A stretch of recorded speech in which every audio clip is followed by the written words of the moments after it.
કોંગ્રેસ શાસિત મોરબીની માળિયા નગરપાલિકા જ્યાં કોંગ્રેસના 3 સભ્યોએ એકાએક રાજીનામું આપતા ખળભળાટ મચી ગયો છે। જિલ્લાની માળિયા નગરપાલિકા અત્યારે કોંગ્રેસ હસ્તક છે, જેમાં આજે વોર્ડ નંબર 1 ના હારૂન સંઘાણી, ફરીદાબેન સંઘવાણીની સાથે વોર્ડ નંબર 6 ના સદસ્ય ફરીદાબેન ખોડે રાજીનામું આપી દીધું।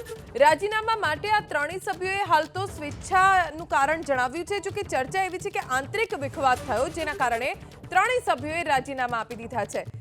વોર્ડ નંબર 6 ના સદસ્ય ફરીદાબેન જેમણે સ્વેચ્છાએ રાજીનામું આપ્યું હોવાનું કહેવાઈ રહ્યું છે, એ સાથે જ ફરીદાબેન જેઓ પણ નગરપાલિકાના સભ્ય હતા, જેમણે પણ રાજીનામું આપી દીધું અને એ સાથે જ કોંગ્રેસના 3 નગરસેવકોના રાજીનામાના કારણે કોંગ્રેસને મોટો ઝટકો પડ્યો છે।